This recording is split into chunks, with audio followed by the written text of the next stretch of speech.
Hi, my name is Mark Skoskiewicz. I'm the founder of MyGuru, and in this MyGuru Success Stories episode, we're going to be talking to former professional ice hockey player Bobby Siers. As a reminder, MyGuru Success Stories is all about exploring how professional athletes achieved the success that they achieved, what mindset they had, the tactics, the strategies, how they practiced, what it was that helped them get to the professional ranks. But perhaps more importantly, we want to explore what you can learn from what they achieved that translates to academics or to your professional career.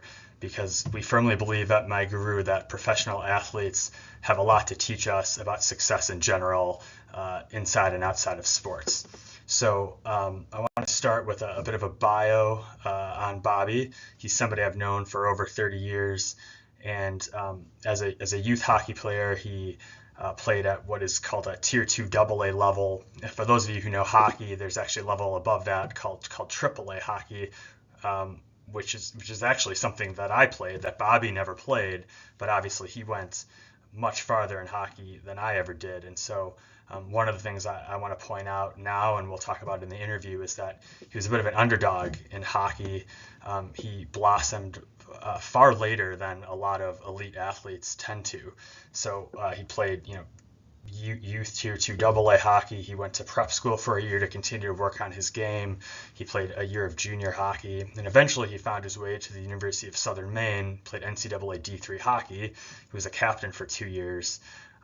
So it's all the way in college when he starts to really get good, and he eventually finds his way onto a professional team in the Southern Professional Hockey League called the Huntsville Havoc. He did that for a bit over a year.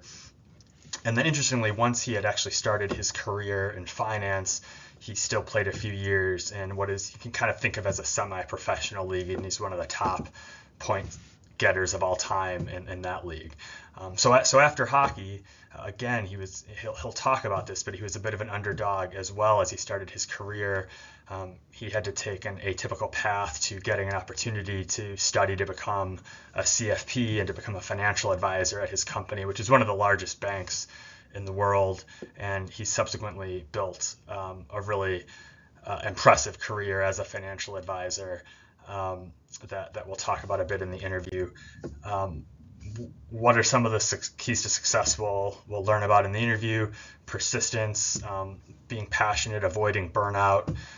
There's some luck, obviously, work ethic, listening to coaches, and body language are things that any youth athlete can do. Obviously practice, but a certain type of practice is important. Building on your strengths, but addressing your weaknesses deliberately, and then playing with different levels of competition. And one of the comments I like to make before we start the interview is that you didn't hear Bobby talk about talent, and of course some people have a little bit more of an inclination to be able to do math, and so maybe it's a little bit easier for them to do well in a math class, and maybe other people have a bit better natural hand-eye coordination, and so their sports comes a little bit more naturally, or they're a bit faster, they can jump higher, they can skate faster. But at the end of the day, whatever talent you were given, it's probably enough if you take the right steps and approach practicing in the right way. It's probably enough to get you to where you want to go with the right work ethic. So with that, let's learn more about this by talking to Bobby. Let's get into the interview.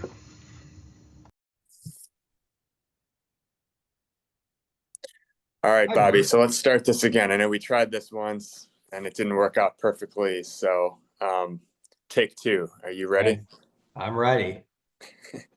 Okay. Well, so what I want to do here is just have a conversation with Bobby Siers. Bobby's somebody I've known for 30 years. And really what we're trying to do is talk about his career playing hockey, and talk about some of the things that he learned that allowed him to get all the way up to the professional ranks, and draw out some of the things that you could apply, either if you're a hockey player trying to build a career, or what I find even more interesting, or as interesting, is some of the things that he did, the mindset he had that helped him to go a long way in hockey. You can also apply to school or your job. It's stuff that you can use throughout your life. So, so this is Bobby Siers. Bobby, can you do like a quick intro of yourself, and then I'm going to do my spiel on what, my take on what you've done, and then I'll turn it back over to you to tell your story a little bit. Yeah, sure. I mean, I've known Mark for pretty long time now. I think we tried talking this last time. It was somewhere between third and fifth grade. Yeah. You kind of moved, and that's when I moved into the neighborhood too. And so yeah, that's we come across each other here and there. I think like you kind of said before, it's not like we were super good friends or buddy or anything like that. But you live close by. We run into each other. We'd play some just random sports here and there together against each other, or just kind of at the park. And from my perspective, Mark was always like the guy, like the hockey guy, right? Somebody that you always wanted to try to be as good as. And yeah, so that's my relationship with Mark up to that point. And obviously we've gotten to be pretty good friends since. Play senior hockey together right now. And Big victory last week.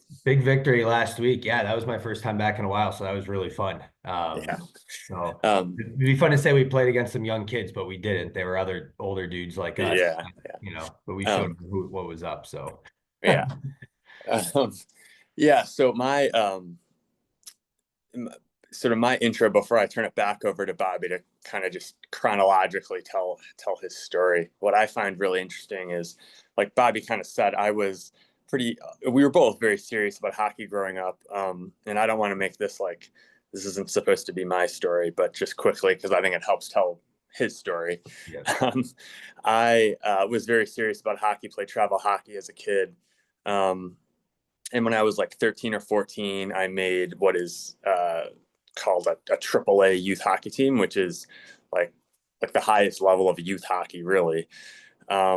And that was a level I played at for 2 years. So when I was like 12, 13, and then 13, 14, and that's like right around the age where they'll start to have like regional development camps to identify talent, to see who's like on a path to play for like, a junior world team, or, it's just like it's the time where things get a little bit more serious, and they even start to look at kids to see who's going to be like on Team USA someday or whatever. So it's like a pretty important time with hockey. And so I was pretty good at that time. And, right around that time, I became aware that, Bobby, who I went to school with, was also playing hockey. But at that time, he was playing like recreational house league hockey. So we have a pretty big gap between like type of hockey I was playing and what he was up to. And then I think it was like the year after that, he maybe played his first year of travel. So maybe he's 13 or so. I might get we're like 41 now. So that's right. Yeah, you're right close there. Yeah. Yeah. And then like, I think it was his second year of travel that he made like a really good AA hockey team. Actually, not just a really good, like he'll talk about it. It was an extremely good AA hockey team. And his team actually played my AAA team, I think 5 times that year, and they beat us like every time. And I just remember being like, what is going on? And I was one of the better kids on my AAA team. I think he had just made the AA team, but still I was like losing to Bobby Sears' team. And it was like very frustrating. One of the games was like really kind of crazy. But anyway, I think we lost 5 Yeah, times. I was worst guy in the team at that, maybe second worst guy, but yeah, I was Yeah, and so you could tell like he was obviously getting better at hockey. Yeah. So he was getting better, and then I stopped playing AAA hockey. I think my sophomore year of high school, I went back and was just playing like, it's still pretty high level hockey, but I called AA hockey. And we were both playing a little bit for our high school, so overlapping a little bit. And then my last year of high school, I went to go play for a still AA, but a really good team. And the coach had like pulled guys together. A lot of the guys on that team were planning on playing after high school. So I was still thinking about doing that at the time. So I made that team. That coach said, hey, no high school hockey, you can't play high school. So I didn't play my senior year of high school. That team was a good experience. I was one of the captains of the team. We went to nationals, had a great experience. But then ultimately at the end of that season, I was like, I'm just gonna, I think, go to college and maybe I'll play club hockey in college, which I did for a little bit. But I'm like, my youth hockey career was kind of over. And I was burned out. I was a little burned out. And I just remember at that time, like I knew Bobby had gotten like a lot better at hockey, but this is what I asked last time we talked. I think he agrees with this, but I think I was definitely better at hockey than Bobby's. Yeah. Like by a certain Not a amount, question. he was still getting better and I was pretty good. And then I kind of went to college and I wasn't really in touch as much for a few years with Bobby. And then we're college ends, I come back to some skate it's like a high school reunion skate, and everybody's talking about how Bobby Siers is coming, and he'd played college hockey and he was going to play like pro hockey, I think, at the time. And I was like, whoa, what happened?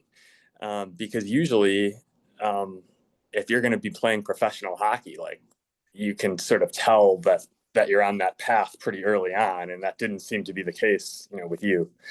So anyway, let me pause there, and then just I'll say what I found so unique is about how your progression with hockey seemed to have started late relative to most people, and it seemed to be a result of just sticking with it and continuously getting better a little bit every year for a certain number of years, to the point that all of a sudden your skill level was like really high and you were able to go do some interesting things. So that's kind of my intro. Yeah, I think you're dead on with all that, and since our last conversation too, I was kind of thinking like, chronologically, I could kind of go through what I did and what was hard and what wasn't hard, and there are all these things that like played into account. But at the end of the day, right, I at one point my objective was to play college hockey, whether it be club or whatever. I didn't know what that meant, I guess, even when I was younger. Like I really had no idea, but I wanted to do that. And then I wanted to go play like in the minors somewhere. Like that was just kind of like a goal.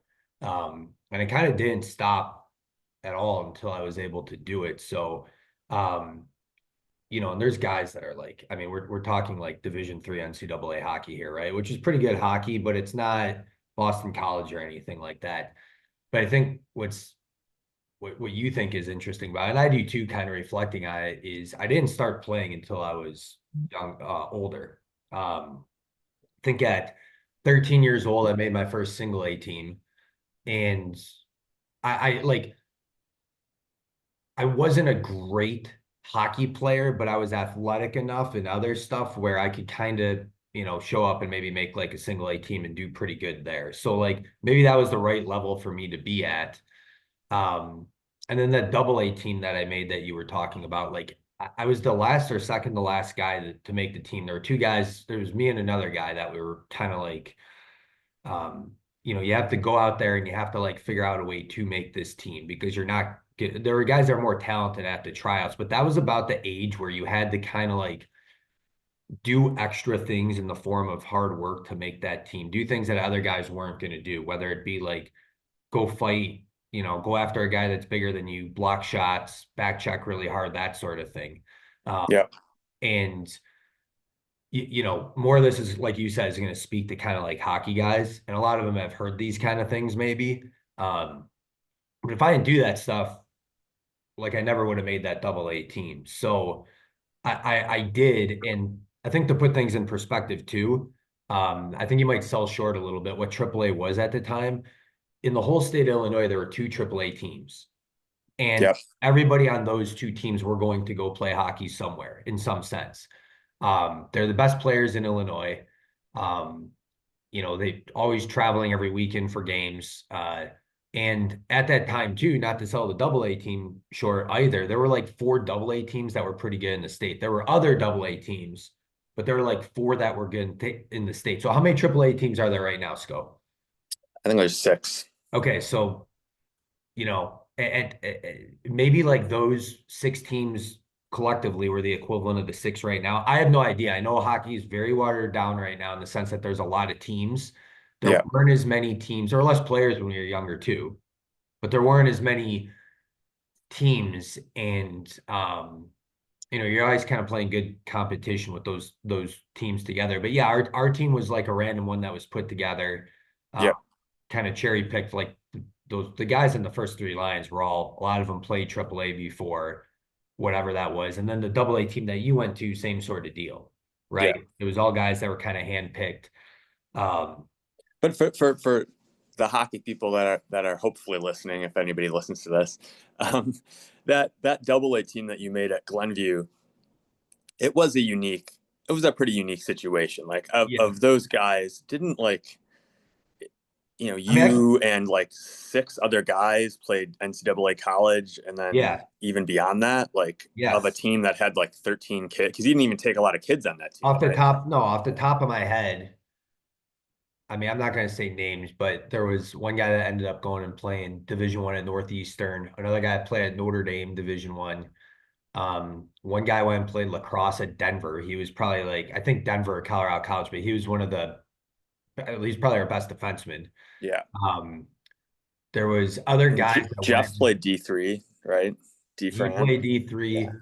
Um, there were two brothers that one played D3, but definitely should have played D. He was better than everybody on like all the D1 guys. He was better than all of them. He was this. Right. Yeah. And there was another guy that played D1 baseball and football. I mean, our team was like we had a if I go down the list, everybody was like really good And at. and my point, to make sure I don't just like Goalie played go into the D3. past, but my point, I mentioned it because I think part of it is, I mean, not luck. You made the absolute best out of it, but you were the last guy on that team, but that's just who you were playing with. I mean, you were Yeah. getting the experience of playing with guys, like that, which I think matters. Yeah.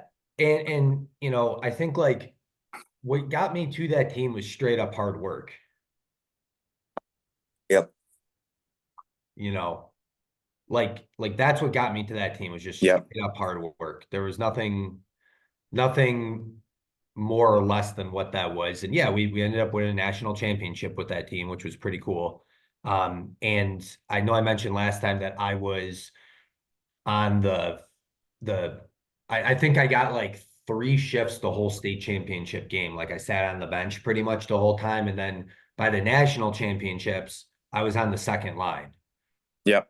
And I essentially just did whatever it took to, be able to play. But at the end of the day, like I know coaches are like, work hard, whatever it was. That's all it was at the end of the day. And I really wanted it too, like in hockey, hard work isn't just like pushing yourself a little bit more. It's maybe putting yourself in a position you could get hurt. Things like that, just, back checking hard, whatever it may be. So, but I think we talked about this last time. I think this is important. So you mentioned that you got burnt out at a point, right? Right. Did you talk about that? Do you want to talk about that a little bit? Like, Yeah. I mean, and it's not just getting burnt out too. I mean, again, like I want to make sure that I think your story is more interesting than mine, but I think it was after I played like this 2 years of AAA, yeah, and then that the second AAA team I was on was a little bit. It wasn't as uh, it wasn't as competitive as the first year, and so I had like a good, pretty good year personally, but the team was not very good, and like we had lost, to your team 5 times. So I yeah, was like, okay, well, this is so expensive. My parents were like, this is so expensive. Let's go to try to play for a different AAA team. yeah. And there was a third team was launched that year. Oh, okay, It was cool. I the didn't know. Chicago Chill. I don't know if Yeah, you remember that. Um, I and did. there were a lot of good players tried out for that team, and I tried out for it, and I didn't make it. And so it was sort of like, um, a little crushing because I was, feeling so good about Yeah, myself having made AAA for 2 years. And then I was like, oh yeah, gosh, like, so I didn't make that team. I didn't really want to go back to play for that other team at Team Illinois. yeah, So kind of like just went back a little bit, tail between my legs, to go play AA hockey again. And just sort of got into this mindset of like, okay, hockey isn't the end all be all. So it was like right. it was that downward, there's ups and downs in life. So that was a bit of a down. And then I'm in high school, Yeah. and, didn't really have like the mindset or the drive to be like, okay, I'm going to claw back up and, Yeah. make AAA again. And, it was really at that point where I feel like my mindset just sort of changed, where I wasn't like thinking about college hockey all the time. I feel like I sort of let that, I feel like I let that disappointment, I think, get to me a little bit. And then more traditional burnout as well. Like I'm in high school, I'm playing tennis, I'm playing golf, doing a Right. lot of different things. Yeah. And I've been playing so much hockey like my entire life. Yeah. So anyway, those kind of factors is what came together for me that sort of, I think, caused me to like flatline a little bit. And I think that's good, because I think one of the things that helped me too was like, people are always saying like, you always got to play with the best competition, right? Yeah. And I don't know if that's the case. I think it's important. And I did that. Like that's, the only way that you do get better for sure. But if you're like a fourth line player, like maybe you should go play for, and you're always a fourth line player and that's the only team you're on, maybe you should like find a team that you're going to get more playing time. Right. Or if you still enjoy the space you're at and you signed up for that team and you're committed to it, like suck it up and do like have a good attitude and do everything you can when you get your shifts and at practice and do the extra stuff. Like be a good fourth line player or find another team where you get more. So let's say like that was my freshman years of high school. So I also played high school hockey all 4 years. High school hockey was the equivalent of maybe just north of house league hockey. Yeah. And each team had like one or two guys that were like pretty good players too, right? Yeah. And some teams better and whatever. We don't have to get into all that. But my point was, and those years that you played high school hockey too, that was pretty sick. Like we were like, yeah, it was fun. An individual team that wasn't known for hockey at all, and we were like one of the better teams in the state. Because we had a couple guys that like it was really fun, but it was crappy hockey at the end of the day. Now, I could go from sitting on the bench to then going and being like, number 1 or 2 in the whole state. And that felt like good to me. Yeah. Yeah. And I was able to try things and coaches weren't on me if I, tried some move in the middle of the ice or whatever it was. But I knew if I tried that. So I think like being put in your place is important, but then also going and building confidence. Like I kept going back and forth and oscillating between those two things, which, And actually, let me, not to go back to the last topic, but I've been trying to think in my mind, like that term, like, like what's the best way to describe what was happening at that point in our respective hockey careers. I feel like, because part of it, I think, is just about expectation. So you started a little bit later, you were on that awesome team, you win a national championship, which is a great experience. I think even if you're sitting on the bench the whole year, probably. Sure. I had these expectations when I made those AAA teams that like, I'm playing with these guys where everybody's expectation is to get a D1 scholarship. Yeah. And I think I started to think like, well, if you're not going to get a D1 scholarship and be like that level of player, like what's the point type of a thing. And I think like, that's not the right attitude. Like, cause you're still a kid and like, the point is you love the game and you're going to keep working and getting better. And it's a long road. So if there's a team you don't make or a team you don't make again, it doesn't mean that you sort of can't make a team in the future, or, it's just not a reason to get so down on yourself. And it's supposed to be fun anyway. So it's the journey. It's not the final outcome. At the end of the day, like everybody ends up in senior league. And it's so funny. People used to say that, but like we play with NHL players sometimes. Yeah. Like that's where they end up. Like, and they do. And some of it, like it's really fun. And that's, just keep like hockey's a tough game to step away. Like when you play and you love it that much, you just keep going and playing. And, no, but that is true. But I think like, through high school, so what got me to that level was essentially just working hard. So through high school, I played for the high school team and then the AA team. Now my sophomore, junior, senior year, I was starting to become one of the better players on the AA team. And then like my senior year, I don't know if you remember this, my senior year, the AA team I played for, after my junior year, I was the last guy from that national championship team that still played there. Everybody went and did like junior hockey or prep school or triple A, Yeah. that team was gone. And then so junior, senior year, like that AA team was so bad. And I think my senior year, we were like, this is when like hockey started to get watered down. They started putting all these, it was like AA tier 2. And I Yeah. was just showing up and I'm like, this is like I'm playing for 2 high school teams. Like this is a joke. Yeah, I remember that. And it wasn't that bad, but it was still like, the coach like wasn't showing up to practices and stuff, but I was, captain. He was giving me responsibility to like run everything. And I just remember kind of, but I still like, I loved hockey and I wanted to keep going. So then I went, and I did a year at prep school. Yep. Right. And you needed to play something. Unless I wanted to go play club hockey, which I could have played club hockey somewhere for sure. Like I did these visits where you talk to club hockey coaches. That's a thing, whatever it is. There's a school, U of I. Okay, I talked to like the club hockey coach and the baseball coach to essentially be. I wasn't recruited there, but to be a walk on because I was good enough at baseball. So I'm like, well, I could like go here and play sports, and Yeah. but I wanted to kind of keep going with the hockey. I felt like I had more to give. I do these random camps and whatever, and be like, okay, or these skates, and be like, I could still get better. Like I felt like I wasn't ready to stop, and I ended up going to prep school. And I went to this one prep school called the Hill School out in Pennsylvania, and it was like, I don't want to say this not intelligently. I don't even know, but we would play like tier 1 prep school teams, but it wasn't like a tier 1 league, right? Like we were, um, if you go, when people say prep school hockey, they think like Avon Old Farms, Cushing. My brother played at Avon, like all these different. And Yeah. we were probably like, yeah, like those teams would play us, but they weren't like getting all jacked up the night before to play us, right? Yeah. So, but it was good hockey. And I went there because of luck. Okay. Like if it wasn't for that, I honestly have no idea where I would have went, what I would have done, whatever. But I needed that extra year. That was a good league and everybody was there serious and everybody was trying to like go play hockey somewhere on those teams. And a guy from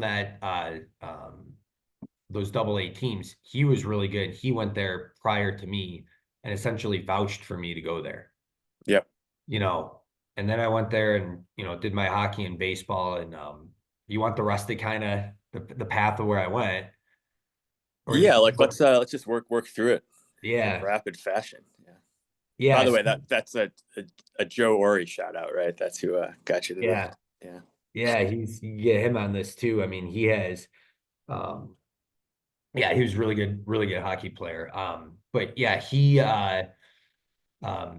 he essentially vouched for me and that's why I went there. I remember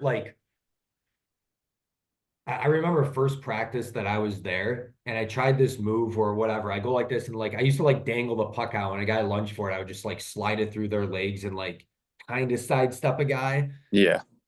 Because I don't know what guys used to do back. I don't know, but I did that to like in prep school, like my first practice, and this guy like laid me out. My helmet went flying and everything, and he like said something to me like "Welcome to whatever." He said something ridiculous, and I'm like, all right, like maybe I can't like do these moves here. Yeah. And so that was eye opening. There was a guy that played with me. I was a horrible skater, and this guy who was my roommate. He was like, yeah, like you know you're a garbage skater. And I'm gonna like help you be a better skater. So he actually kind of helped me get a little better at skating. Because think about it, like when you start late, coaches just expect you to be able to play. Yeah. So I needed to get better at skating, and he definitely helped me with that a little bit. Like I still wasn't great, but he helped me, And that's another funny thing about your story, like, because I coach my son's teams. He's a peewee, and I always tell him or the kids like, skating is like the most important thing. You're obviously moving around like on ice. Yeah. So, and that was like you just said, one of the things that was actually like your weaker points. And all the way after high school, you're like still working on it, right, and improving a lot, which I think is interesting. Another thing, while I have the floor, like you glossed over this, but like you were probably better, relatively speaking, at baseball, right? Like after high school, in terms of like, could have played D3 baseball, D1 baseball at various places, and it just hockey is what you preferred or what you were passionate about. Man, I don't even know if, well, I don't have to get in the whole. Yeah, I went to like baseball. I had a chance to go to Fordham and play baseball. So that's, and there's a couple other schools, like Division I schools for baseball. I think I batted .526 my year in prep school, like it was like a 3-state thing in home runs. Like I got like a little trophy and all this stuff. And I remember the coach being PO'd at me, the baseball coach, because he was setting up, like, I did this camp with the Phillies. And I remember like not going back to the second one because there was like a hockey tournament I just wanted to screw around in with my buddies, like a 3-on-3 tournament, something fun, right? So, yeah, I mean, I like hockey was just what I wanted to, that was my passion, I guess, right? You want to put it like that. But yeah, no, it's the prep school thing was luck. And I definitely had, so by the end of prep school, I had some opportunities to, I remember the coach brought me in the office, right? And he's like, well, what are we doing with school next year? That was important, right? All the guys, like, where are you guys going to go? And I still had in my head, maybe this was it too. Maybe I was just like really dumb thinking I was going to go play like for Boston College. Like that was the team I want to play for, right? Like go play Division I at Boston College for whatever reason. And maybe I had in my head that because like every team I went to, it's like I started here and I ended here. So I'm like, okay, I'm still getting better. Like, why am I stopping? right. And he pretty much was like, you know, we'll set you up with some visits to some schools. And it was like club hockey schools that were out east. I'm like, well, I could have done this last year, or really low end Division III schools. And mind you, like maybe I should have just like taken his advice and went to one of those schools, because that was like pretty good at that point. Like for me to make it that far, even playing NCAA, Yeah, for where I started, I would have been really happy with that. But I wanted to play for a better team. So this is a really dumb move that I did. Okay. University of Wisconsin Stevens Point was a pretty good Division III hockey team, but unbeknownst to my knowledge, they took like 3 years out of high school guys that were all like 6'5" pretty much. Like they just took like monsters. And I just like, I messaged the coach and he's like, yeah, you could be like a recruited walk-on. And I'm like, yeah, I'm like, I'll obviously make this team, like no problem. So I did show up, and I made the team in a sense. I was at rookie party. I did all this stuff. And the coach is pretty much like, you're like there were definitely guys that were officially on the team that I was better than. Okay. yeah, No question about it. But I wasn't like the coach's guy. And I wasn't that good, right? It's not like I was going to be a top 2-line player. So I was just a dime a dozen. And the coach is like, and that's where my hockey career could have ended, because he's like, and I don't remember if it's called red shirt or what it was, but he's essentially like, if you play, he's like, you need another year of juniors. I never played juniors to this point. He's like, he goes, I got a team you could go to. If you play games with me or I put you on the bench or anything like that, he's like, you're going to lose a year of eligibility. He goes, I'd like you to play, but you need another year, and I'm not going to guarantee that you're going to make the team next year or whatever. So I guess the guy was upfront and honest with me, but I was kind of pissed because I was like, I should be on this team. So I essentially like, I was practicing with the team, kind of, not supposed to, but was on the ice doing different practices. And then like, their game started. And then that's when I was like, I can't, you can't like keep showing up and practicing or whatever. It was kind of a weird relationship. Like I was buddies with, captain of the team, like whatever. yeah.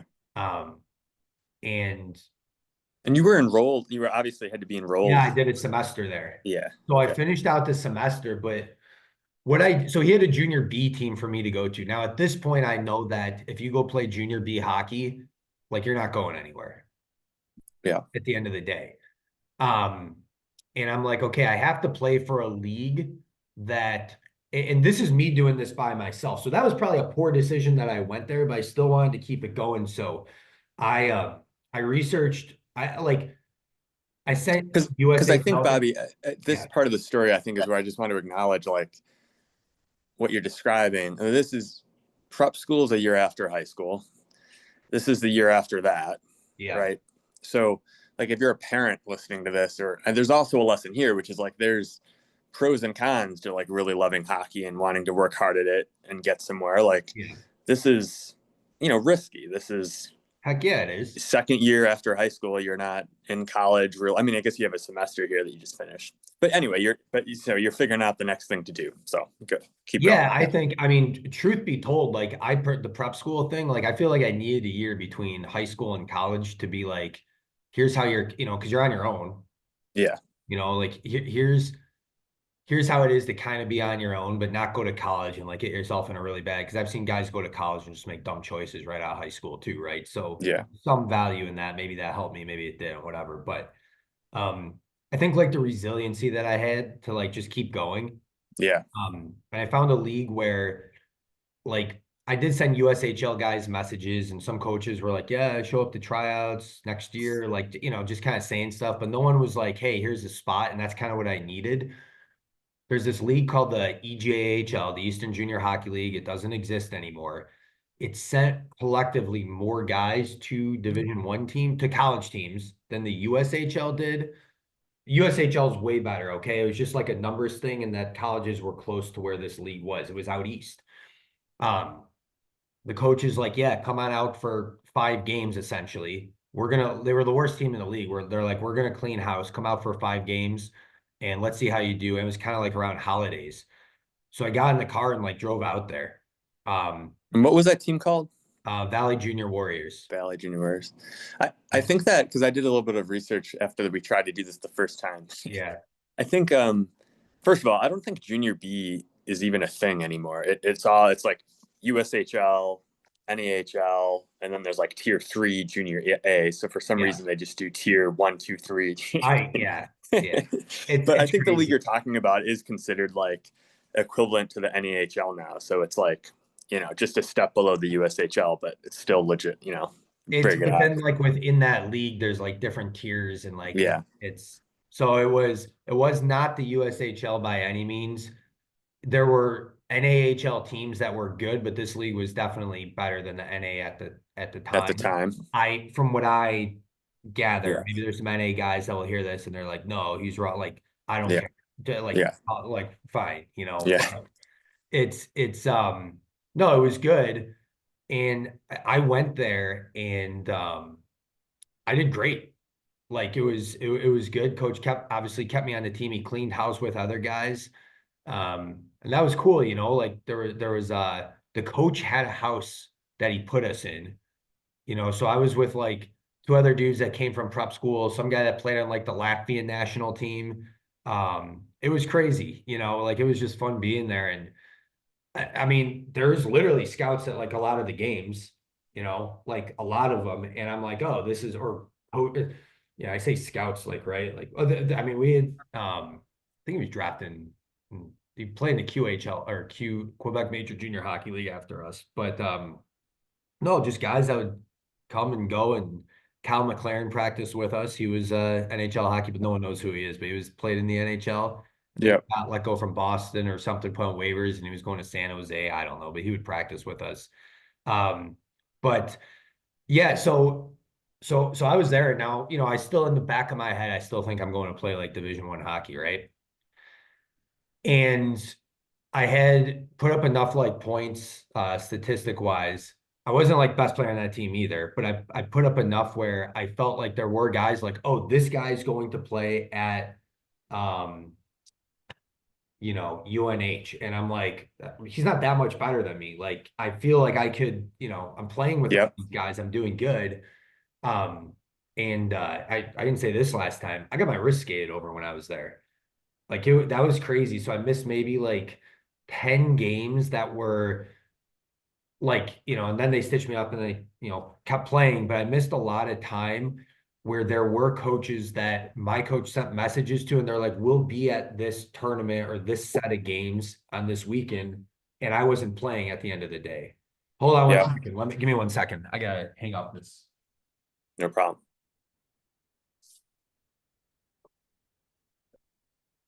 I thought I muted that. That's my fault. So I in the back of my head, I thought I was still going to play. Now you gotta remember, right? Like, I think part of it was me not understanding how good you really had to be to go play like Division I hockey. Yep. But in the back of my head, like that's what I was gonna, thought that's what I was gonna do. So, the coach set me up with some official visits. So like the season ends, and the coach is like UMass Boston, it's a Division III hockey team. And I think that coach knew the coach or something like that. And he's like, or maybe that guy was close enough where he saw me enough times. And he's like, yeah, you have a spot on this team. Not like a walk-on or anything, like you're on that team. And there was a handful of those Division III teams. And I'm like, okay, like I made it. I'm going to go play Division III NCAA hockey. Like I was really excited about that. But the teams he gave me, for whatever reason, I just wasn't. I don't know, like the campus and stuff, and for whatever reason, it didn't feel like that's, like some of these Division III schools are really small, Yeah. And I want to feel like I showed up to campus and I'm like a cool dude for playing on this hockey team. The stuff that was going through my head was insane, right? Like, But it fits. It fits with your personality. yeah. Yeah, exactly, right? Just stupid, right? Like, what was I? But so I did go on a couple official visits that summer though to like lower end division. Actually, Quinnipiac I went to, which now Quinnipiac's pretty good. They were probably like one of the worst teams in Division I hockey at the time when I went. Like, so like low end Division I hockey teams, but like the coach like actually met me. Yeah. Hung out with some guys on the team. Like it was kind of cool. But at the end of the day, all those coaches were like, yeah, you could kind of come. They call these things recruited walk-ons, right? They might get a handful of guys. They're like pretty good, and like maybe there's one spot. And I was like, I did this already. Like I'm not gonna play this game. And there's this summer tournament team. I'm gonna say the name. It's called Boston Bulldogs. If everybody heard of the Boston Bulldogs ever, a lot of good players have come from the team, but the guy that ran the team is just like a joke and a dirtbag, and he's insane. His name's Mike Odessa. They should make a movie about this guy. And he brought me on the team, and it was the nicest guy in the world to me because he wanted me to pay money to play the following year on his team. It was like this independent team that just went around and played like random teams, like the U.S. national team, and then like, a tier 3 NAHL team or something. Like it was all over the place, right? And but he put me in this tournament that I did really well. This coach, University of Southern Maine, it was, and now I find out is like my good buddy's brother, who was like kind of the assistant coach, because the coach on that team at the time, like he didn't recruit at all. It was just like his buddy, guys on the team, their buddies that would play the next year. So I was at the right place at the right time. I did a visit there. The campus was awesome. Like I was just like, man, this coach like really wants me. It was great. And then that was it. Then I, showed up, and you're not trying out now. Like the coach was kind of a jerk to other guys that were half trying out. Like, Yeah. I think in Division III, you have to have open tryouts at the time. Okay. And he goes, if you guys played like Maine college hockey or Maine high school hockey or Massachusetts high school hockey or junior B, he's like, I legally have to do this for you guys. He goes, but you're not making the team, no matter who you are. Like, and I'm just like, oh, I don't even have, this is crazy. I don't have to try out. I'm just on the team. I could do really bad. So, Yeah. and then through those 4 years, there were ups and downs. We played this really goofy lock system where I essentially was a defenseman for 3 years, which I hated.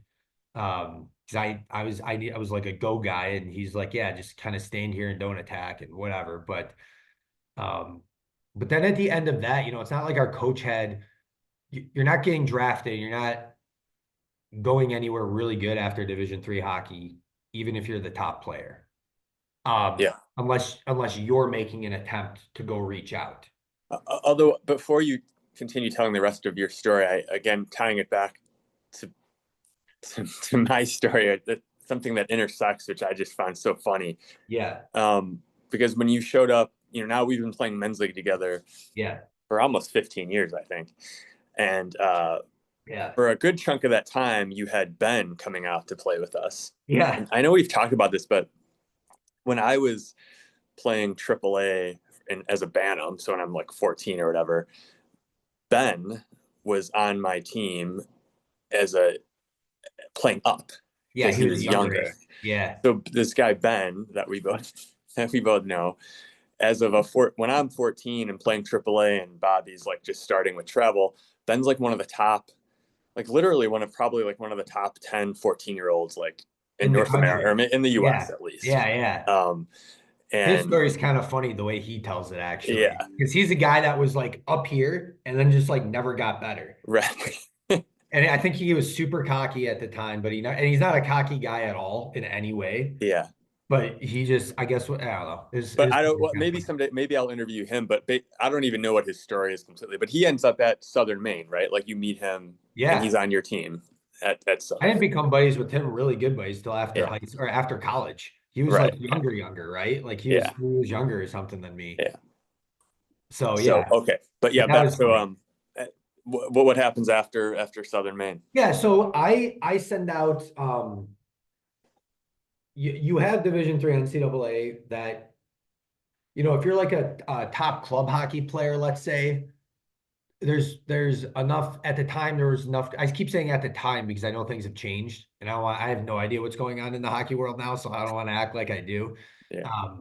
But at the time, like, unless you're a top club hockey guy, right, or you get like, there's a pro team in your town and a bunch of guys are hurt, or there's a big trade and you get like one game, like you're not actually going to go make a team. But some guys do, and they can, like you can get better through your club and, like you can do it. You just got, or like you got to get lucky. Yeah. But for the NCAA deal, like the coaches will read your emails and they'll invite you to camp, and maybe get a club guy on here that had some success because maybe his experience is different. Like I'm curious, but like I feel like it's tough if you're a club because a guy like won't read your email. Your coach. I have experience like crazy. So you're saying if you play, just to make sure I'm following you, you're saying if you play like really high level, because like now ACHA club hockey can be pretty good, but you're talking about like say you go out down that path and then you want to keep going, it's pretty hard relative if you've just chosen to play D3.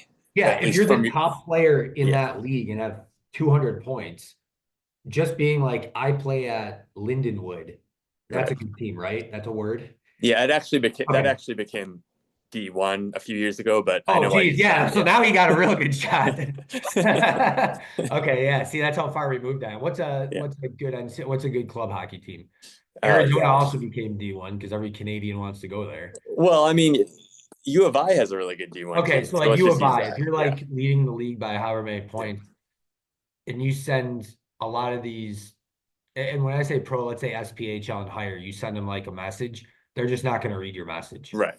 Yeah. So even if you are that good enough to play, like it's an uphill battle. But if you were, NCAA, like they'll read your message, they might go back and forth with you, whatever it may be. So I sent these guys emails. They reached out to my coach. My coach vouched for them. You have some connections now with some players that played at different places, whatever it was. But I went to first place I played. I went to Flint Generals. I went to their camp. I was in, then he's like, yeah, we'll extend an invite to you. You go to the camp and they have these things called PTOs or ATOs. And I forget the acronyms, what they mean, but it's literally like a tryout contract. And you go there and the whole idea was pretty cool. And there were drafted guys that were there and everything, like guys that were all walks of life. And I'll tell you something that is interesting. I remember getting there and being like, man, like I felt like I was, when I was younger, like a pretty athletic, like appearing guy. Yeah. And some of these guys like looked like garbage and they're incredibly good athletes. So it was something like just really good hockey players. And I always thought that was interesting, especially at the high levels. But yeah. So I had played preseason game. I had a goal in a fight. I did like I did great. Thought I was going to make that team, kind of like the, that's happened in my past. And I love the coach, right? The coach loved me. At least he seemed to, right? Like, you got to start playing more like Bobby, whatever. But he brought me in and he's like, hey, like, you did great. You're doing great. But we got a couple guys that were AHL guys. I have like my core team. These guys are coming down. And I want to send you to this other team and then like, expect to be called back up, and it's still Yep. within the Myers. I'm like, yeah, like, and I got it. And the team he was going to send me to, this is the SPHL now. I talked to, so a guy on my college team played for, I wonder if he was one of the captains, now that I think, but he played for an SPHL team in Huntsville Havoc. He played for that team. And I talked to that coach and I made a commitment to that coach prior that if I don't make this IHL team, I'll come play for him. But the IHL coach said to go to this other SPHL team. And I remember like getting in my car being like, okay, like, and eventually just drove to Huntsville. Like I was kind of like driving south and like, do I go to Knoxville or Huntsville? And I just kind of was like, well, I made this commitment to this guy. Like I'm going to, you know, go there and they already had their tryouts that started already. And Yep. they had their tryouts that started already. And going in, coming from a higher team or a higher level, let's say, going into tryouts, I definitely had like, all I had to do was kind of play pretty good. And I already had a one up because there was a guy there that got cut that I thought was better than me. And I actually know the guy. But he got cut and I made it. I had a goal in a fight first game and then I was on that team. But and here's kind of a funny story within that, right? Like the Flint coach when now there are all these like things, right? Like they called to have me come up, but then the coach didn't relay me the message. There's all this like goofy stuff that goes on within there. But um what's his name? Marty Mark is it Marty McSorley? Who is the guy that had like gambling problems? Not Marty McSorley. Is that no? Now I I'm can't. not sure. I don't know my NHL players that well. Um, whatever. Some guy that played for Detroit Red Wings that had a bunch of Stanley Cups. Oh, Darren McCarty. What was it? Oh, that Like I sounds know it right. wasn't Yeah. Marty. Yeah. So Brett um, Lebda? Or no? Yeah. no, it was Darren McCarty. Yeah. No, I'm just kidding. It was Darren McCarty. So coach was like, yeah, like we're gonna actually bring someone in that has more a little bit more experience than you do. And I found out it was Darren McCarty. So I'm like, yeah, just a little bit more experience than me. I Yeah. think he was older than me, but I thought that was kind of cool. Yeah. And so I never went back up and finished out in Huntsville and all sorts of fun stuff happened throughout there. By the end of it, I don't want to say I was burnt out, but I was ready to kind of, like I did what I set out to do kind of. Yeah. Right? But like throughout, like I kind of put all these like notes down and like I did all these, like there are all these times I could have quit, right? Like, Right. and not to like, kind of what you did. It's like, well, the AAA thing didn't work out. I didn't make that team. I'm going to go AA and I kind of like don't really care. Right. But I get it because like if your mindset was like, well, if I'm not going to get a D1 scholarship, who cares?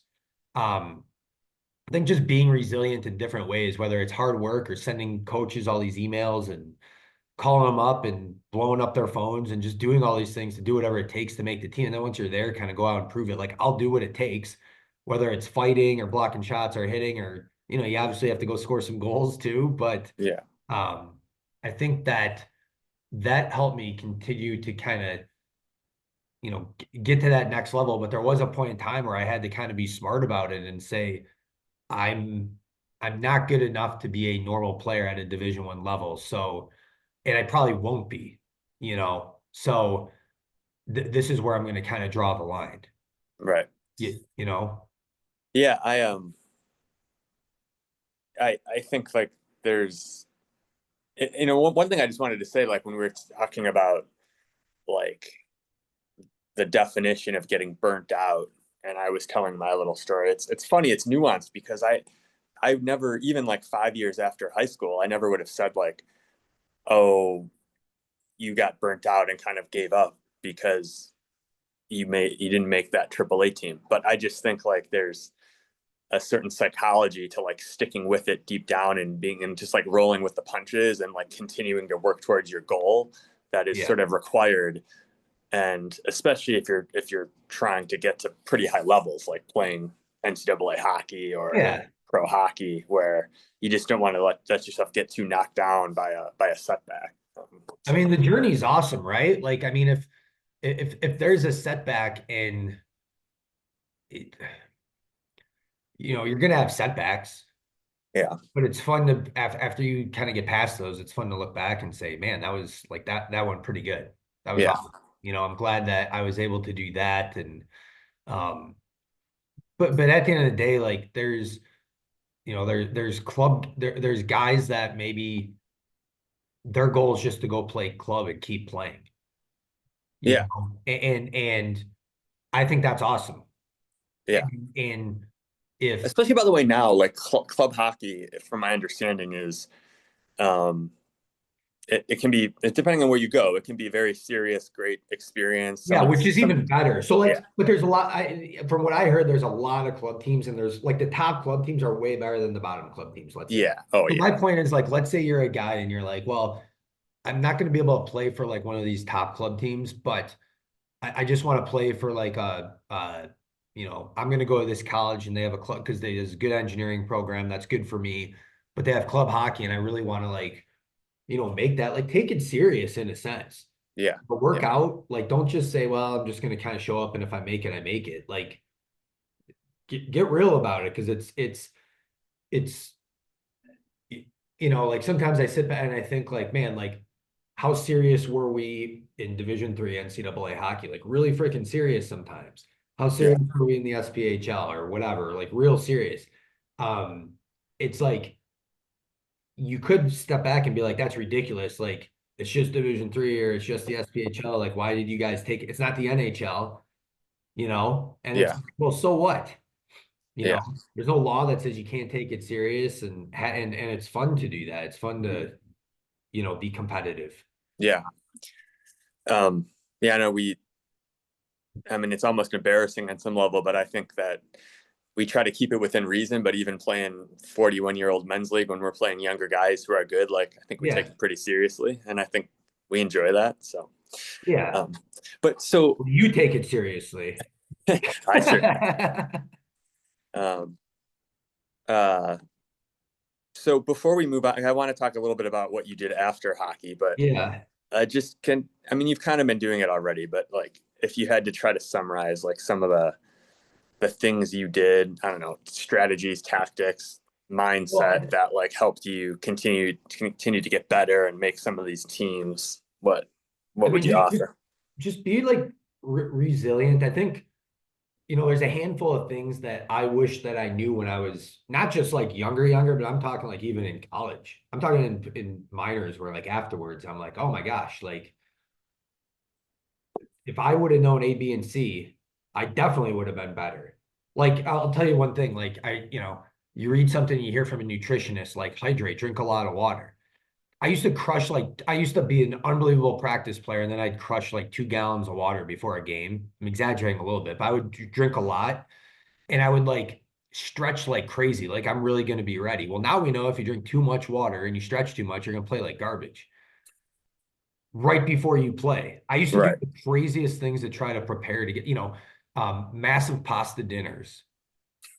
Like, what are you doing? Like, now it's like you're an idiot, but it's I think like always learning, being open to like different things, but not going like overboard. Like, if something works and someone's like, oh, do this different, it's like, maybe like try it. But there's when you're younger, right? There's younger kids that are going to maybe be listening to this too. Like, multiple sports is good. One of the best guys I played with, I used to be so specific about the stick inside and everything I was using to curve, like everything. This one guy in college used to pick up any hockey stick, lefty or righty stick, whatever. And he used to just go out and run a regular practice with like whoever's stick. kind of to be funny, but he was like extremely so talented. I think practicing like kind of in weird ways helps a little bit too, Hmm. just like different things you don't think about. But if you want, yeah, like if something's not working, like change it, be Yeah. resilient, like, Yeah. and in so many different ways do it. Don't, um, yeah, I think now all the kid, like everybody's like really skilled right now because they do all the skill practices or whatever. But like you still got to know the game. You got to know when to do the move, when to pass, when to go to areas. Like that was one thing that I had that was pretty good, I think, was like hockey smarts. I was pretty good at like Yeah. everything sports Yeah. in general. Um, going to soft areas, stuff like that. I think that was, you gotta, if you're not good at that, like try to get better at it. So I mean, it's such a simple thing, but it sounds to me like one of the reasons why you had all these experiences of like making a team, starting off on the lower end, and then sort of by the end of it being one of yeah, the higher end guys is just, I mean, because you talk about this with like the peewees all the time, but it's just like listening to like what the coach is talking about yeah. and asking you to do. I mean, would you agree that's a pretty basic thing? But like, Yeah, it's yeah, it's it's hard too because coach might tell you, "Hey, like I want you to stay on this side of the ice," and you're like, "I can't shoot from that side." I don't know. yeah, Like, um, yeah, I think you have to do that. But if the coach is, I don't know, if the coach is asking you, like, "Don't shoot," I'm making stuff up here, right? Coach is like, um, every time you get the puck, look to pass. I don't ever want you shooting because you stink at shooting. It's like, yeah, do that then with that coach. But then you yeah, gotta find a way to get on the ice or practice like you're passing because you're gonna need to be able to, or shooting because you're gonna need to be able to do that. yeah. That's a good point. Like, what you just said, because I obviously have a kid, and Yeah. I coach him, and it's like, okay, so I'm not saying every time every coach tells you to do something that you do it blindly and that it's the only thing to do, but Correct. when you're getting coached by him, I would recommend following it and then thinking about whether it makes sense or not, and then maybe adjusting in the future, right? But Yeah. you know, Well, then that coach is gonna give you more playing time, and then right, you yeah, can focus on the things he's teaching you. So right, yeah. that's kind Okay, of part of it. so I think we've covered a lot of the hockey stuff. Just to try to transition. So like what? Oh, here, really quick, because Yeah, one of the things that you asked last time was what are like some best memories of hockey, right? yeah, And like, yeah, I can remember a couple like goals or assists or like cool plays or whatever. It's times on the bus, it's times in the locker room, it's that kind of stuff. You know, it's um most of the stuff I can't even tell on here. I But mean, it's you'd just, literally be, I think, arrested. yeah, Um, yeah. maybe I'm kidding. I'm not sure if I'm kidding or not. Um, but it's that type of stuff, and you don't need to be in the NHL or on a Division I hockey team to experience that kind of stuff. It's like I don't want to say go to battle with guys because that's kind of like more of a military thing, and I don't want to like make it the equivalent of that, but it's like going to battle in a sense Yeah, with those guys. That's the type of stuff you learn that carries, and that's the fun stuff. yeah, Stories. It's just the stories, the crazy stuff that happens. Like I remember playing you guys in double A hockey, like all the experiences that we have. And I remember your coach like snapping a stick over whatever and like throwing all the sticks on the ice when we played, right? yeah, Like he was so mad you guys lost to us. And I like that's a memory that I have. It's that type of stuff. If yeah, you're not along for the ride, you're not going to experience that type of stuff. So that's you know, that's some of the best stuff. But yeah, well, I'll let you transition to kind of the work piece, I guess, at that point. But yeah, yeah. I mean, because that is part of why I wanted to have these conversations with yeah, you first and some other people. But it's like, I think many of the things you've talked about, the resiliency, listening, having goals and like working towards it applies to like academics or your career. And then I think I used the word the last time we talked. I used this word more. I don't think I've used it yet, but I think like with hockey, in a lot of scenarios, you were a bit of an underdog, and then yeah. you sort of made it happen in terms of making the team or making the next level. So yeah, talk to me about like how how that kind of worked out from your career perspective. Yeah, I mean, I guess same thing, right? And like you're always an underdog, right? Like if you kind of look at it that way and you go out to prove people wrong a little bit, not in, I don't mean that in a bad way necessarily. Like you're not trying to stick it to anybody, but just go prove that you could do these things, right? Like if you're, if you're a Division I player, like prove that you could go play in the NHL. Right. But yeah, and if you're, a lower end house league player, prove that you could go play club. So, but with work, are you saying something right now? Because I'm not hearing any voice. Nope. Oh, you're not? Okay. It's the screen on my side. You're just like moving around and stuff. I think it's I'm just just so excited about listening to you talk. It's just it's catching up right now. Yeah. With work, I started, so when I was done with hockey, I started working when I was 25. How old are most people when they get out of college and they work and they find themselves for a year? 22? Yeah. Okay. Now that we're older, that doesn't seem like a long time, but 3-4 years is a long time to be out of the game. And so my dad had a construction company. I gave a shot at trying to be like, hey, Dad, like I could work for you, but here's a better way to run your business. And he's like, you're a joke. You don't know anything. I'm pretty much like, well, that's not going to work. It's funny. He'd always be like, those damn college kids, they don't know anything. And I'm like, but you like sent me to college still. So, so obviously you find some value in it. So, but truth be told, he was probably right. So same thing like I did with hockey. Like I was pretty like, I want to get a job like right away. I'm not going to like sit around and listen to a bunch of TED Talks and Joe Rogan and all of a sudden be like the smartest guy in the world. Like, I'm gonna be proactive here. And mind you, I like those guys. Okay. I'm just like kind of poking holes in people that they're like, I'm gonna listen to all the podcasts in the world and like not actually go do anything. Right. So like as we're doing a podcast, this would be a good podcast to listen to. Yeah, this would be a good one. Like, all right, stop everything. Go do stuff, right? Like,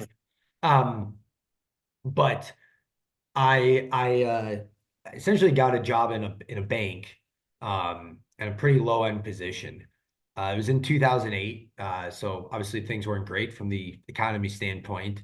I didn't know that at the time. I'm like, yeah, whatever. I got a job. Like, of course, like, and so that job was, I mean, it was a low end job at the end of the day, but I knew that's not all what I wanted to do. I wanted to be successful, and I think I had to know here's another thing too, right? You have to know like what your skill set is, and you have to know like I couldn't get a job being a consultant, right? Because they'll look for people with Ivy League or master's degrees, or they're going to look like those big firms are going to look for people with like good education background. They're not going to like grab somebody that went to the University of Southern Maine State School that I think's ranked out of 1,500 schools, like 1,399. I mean, they're just not going to, I had to do other things. So it's like, well, if I got myself in a big company, then I'm on the team. I'm on the last line, but I'll get a shot. Right. And so while I was there in that role, like they wanted me to do these things that seemed fairly unattainable, but I did them for like a year. And they're like, if you do these things, we'll give you a shot at trying to be a financial advisor, which was it's not an easy role to get out of that position. Right. And because it's different parts of the bank at the end of the day, right? It's not the same line of business. Because people are not hired into like the retail side of the bank, working at a branch and kind of the job you were in. Yeah. To then become financial advisors. Like you were saying, two separate paths, but you're sitting there and you're like, well, I don't really like this path. It's not as good. I'd like to be on the other path. So you started asking questions about how to make that leap, right? Yeah, and I knew I wasn't the first one to do it. I know other people have done it, so it's not like trying to relate it to hockey. I never thought about it. So if it comes to me, I will, but it's not direct. And now I think that a lot of guys that have made that jump have been successful. So there are some programs like that. Okay. Some of them are really unsuccessful too. Yeah. So it's they go back and forth. But yeah, at the time I did it in very short order where, and this is gonna sound bad, but you talk about like doing what you need to get what you want, being resilient and all that. There's all these management changes and people that promised me things that I then didn't get, right? And I said, okay, I'm kind of getting fed up. And this is like a year and a half in, okay? So but I'm better than all these other guys at the current position that I'm at. Not the best, but I'm better than them. And I'm like, all right, so I'm going to I'm not getting what I want, so I'm going to interview at two other places. So I essentially interviewed within the same company at another line that would Yep. really get them PO'd that I interviewed there if I took that job. Yep. That's me pushing buttons, which I do sometimes. And then I interviewed at a competitor firm, not thinking I thought I would get the competitor firm. I thought I'd get an offer there was like learn to be a financial advisor program or something. And I got that job, but then I got it within my own company. And I had no idea I was going to get that job. I mean, it took the interview serious and everything, but because that line, like nobody goes from there to that line. It's like totally cross. And I was like, man, that's actually a good opportunity. But I talked to some people within, they said, you still want to be a financial advisor. It's going to be better for your career. And so I came back to my manager and I'm like, hey, I'm not giving you my 2 weeks, but I have job offers these two places. Yeah. The next day they came in and they put these books on my desk, which are, as Yeah. series 7 and 63 and 67 at the time. I think that's called the 65 now. They grouped it together. There's all these other things like SIE, like I'm out of that. That's been a while since I've done those, but and they said it was funny too, because the guy who hired me, he's like he thought I like wasn't gonna he's not like, hey, you have 3 months to do. Well, he told me, he's like, you have 3 months to complete this, but I'm not going to push you. Just tell me when you're ready. I'm not going to give you time at work to study or any of that. Like, if you want to figure this out, tell me when you're ready, take the test, and we'll go from there. So I came back in a month. I took the test, all self-study, everything, passed the test, and I was still a banker while I was licensed because they didn't have a spot for me. That's how much they didn't think I was going to do it. Right. So, and not that those tests are hard either. You just have to like work hard, I guess, just like anything, right? Put the time in and study. It's like easy in that sense. So, yeah. So then, then I waited around and they gave me a location and, from there, I've just kind of worked my way up and largely it's been the same position for 16 years. I don't know, 13 years maybe, or 14 years, however long it's been. Yeah. But from that position, you work your way up and you get more resources and more clients, and you're kind of figuring it out from that perspective. So yeah, that's been awesome. That's what I like about the position, right? Is you can always you could sit back and do nothing, kind of, and maybe like some clients get some whatever, but it's when your whole life you've been like working hard trying to attain stuff, it's fun to keep growing too. So yeah, one of the things, I mean, it's hard to get this to come across in a podcast, or if there's like younger people listening who don't know what it means to be a financial advisor. But yeah, like from mutual friends that we have who know you've done like extremely well as a financial advisor, and it's a huge bank and people like know who you are, and you've in the Midwest region, so it's hard to explain how well you've done, but I think you've done very well. And then on top of that, like you were talking about those licensing exams to be able to get involved with like trading on people's accounts, but then you went and got the CFP, right? Yeah. Which I don't know, are you required to do that? No. But that one is very difficult and considered one of the most impressive and prestigious like designations. Yeah. I mean, like I thought it was important to do because you're showing, and here's the thing too, right? Like, I think it's a 2-year program, and I did the accelerated one in 9 months, which you're probably Yep. familiar with. There's two. And at the end of the day, just like anything, like if you want, I think once you get to the work world, if you want to do something, just like work hard and do it.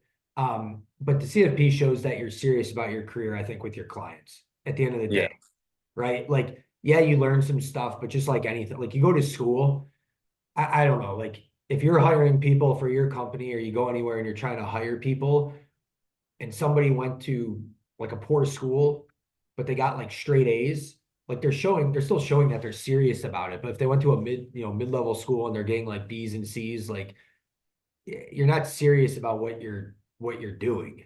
Yeah.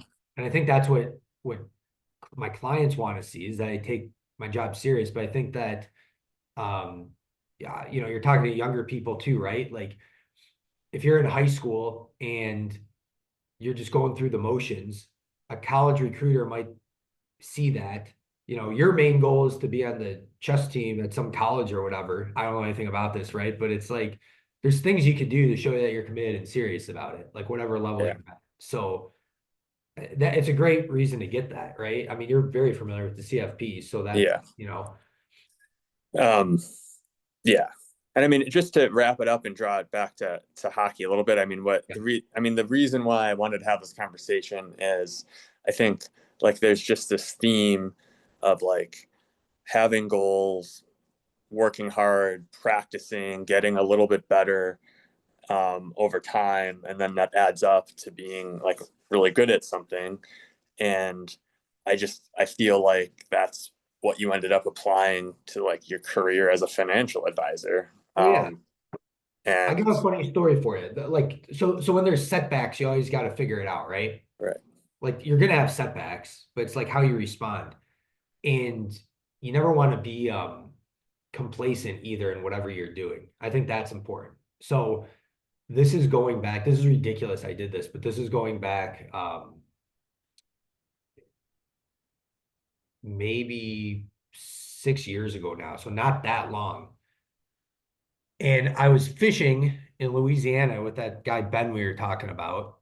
And you're fishing and now and then you're just checking your phone, making sure nothing's blowing up at work. And this client that I felt I had a fantastic relationship ended up leaving me. Now I come to find out it had nothing to do with me. It was political reasons, but it was like which when that happened, I freaked out. I made Ben cut the trip early, skip our flights, and drive back home because in my head, and this is like 1% of my book, okay, like my business, I like Yeah. drove back home and I like worked hard for like a week and a half, and then I'm like, okay, this is like me being absurd. But I felt like I was gonna lose every client. So like every big client I reached out to, like there's no reason for me to do this. This was just kind Yeah. of a one-off. But that's how I'm built. Like if there's a setback, how do you like respond to that? That was over. Yeah. But like I'm still built like that. And I think that type of resiliency makes like anybody successful.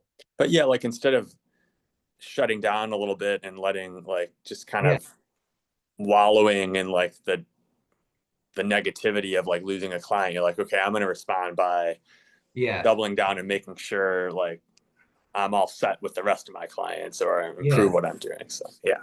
Oh yeah. It's with anything. You can do it with hockey, you can do it with school, you could do it with. Yeah. It's hard to be like that all the time. You got to like pick your battles, obviously. Yeah. The only other theme that I wanted to, and I want to make this real quick because I do think this has been kind of a long discussion already. Yeah, But yeah. I know that resiliency and working hard, but I think one of the things we talked about last time that I think you could apply to both practicing a hockey skill or studying for a test to become a CFP Yeah. is like how you go about like practicing and like being like, could you just talk a little bit about like the importance of being focused and working on things that you're good at or not good at, and not it's because it's not just all going out there and doing the same thing. No, you kind of a stole million my times, word. right? Yeah, be like I hate the word mindful, but Yeah. that's want me to use, like be mindful on what you're practicing. Like don't go through the motions. Right.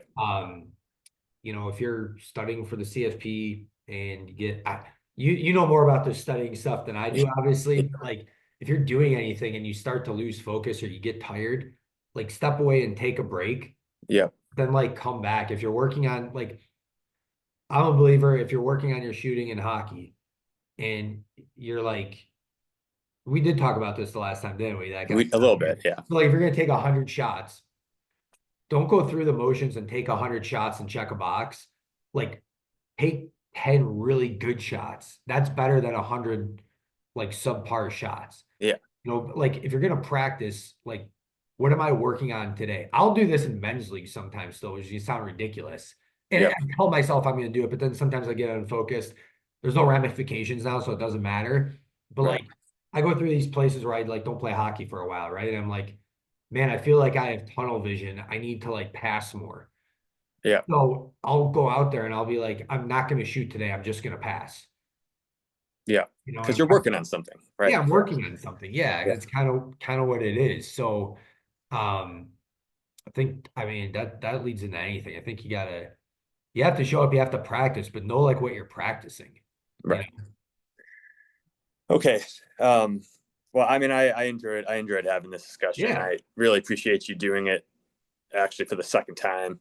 I think if somebody, I would just hope that enough people got through this whole talk, because I think there's a lot to learn. I think you're an impressive guy. So yeah, thanks for the time.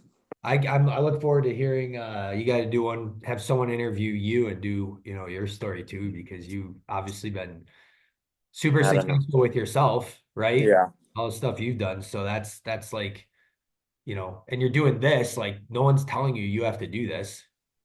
That's true. But like I tell my son, I mean, if you're not going to become a professional athlete, what's the point? And you got there and I didn't. So you win. Yeah. That's a joke. Yeah. Well, no, not at all. That is funny. I'm taught just about kid, like my daughter is 9 right now and she's in gymnastics, and I mean she does other stuff, but she's been doing like a little worse and worse. And I don't care about gymnastics, but I want her to, you know, work hard and be good, whatever she's at. And her coach the other day told my wife, like, because we get no feedback from the coach, right? And I'm just like, well, we should maybe ask her. And we see all the other parents like talking to the coaches and stuff, and we're like, we're not gonna be those parents or whatever.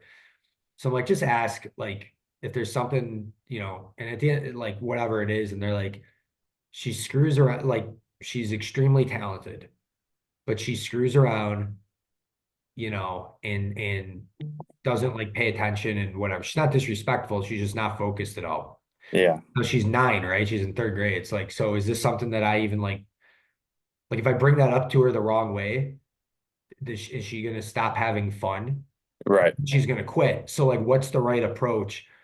I like, but it's crazy. She's super talented, and jokingly, like I want to sign her up for something she gets cut from, because I feel until there's ramifications, she's not gonna, you know, she played softball, never practiced once, tried to get her practice, and she's like, this is dumb. And she like makes the all-star team because her swing's ridiculous. I'm like, she needs to like get cut from something. Yeah. You know, but it's weird. My son, he got really young, he's 6, like every sport you could think of, he practices. He's home. Like I never played soccer. I never played basketball outside of probably like when I was like maybe his age, I did like a thing, you know, a thing or whatever. Yeah. Like I'm home and he's like juggling a soccer ball in the basement, and he's practicing like his basketball moves, like bouncing it behind his back and stuff. And like, he's practicing these things, and he's practicing football. He's like, hey, throw the ball to me. He's like trying to catch with one hand. Like this kid will never not want to practice and play. So I don't have to worry about that. Yeah. Yeah. They're all wired differently. They're all wired different. And I think like as the kids get older, like if they start realizing that about themselves, like here's how I'm wired, like I am lazy, I need to maybe do this more, or I do work too hard and I do need to take a break, and I can't just like screw around, juggle a soccer ball, right? Like maybe I need to like do something, like be specific about what I'm practicing. Right. So I don't know. You know, we'll do another one in the future. I'll tell you if I mess up with my kids or not. So. Yeah. We'll do it in 10 years. Yeah. Yeah. So, All right, man. I look forward All to right. hearing more of these. This was fun. All Yeah, thanks again. right, cool. Catch you later, man. Yeah. All Bye. right, bye.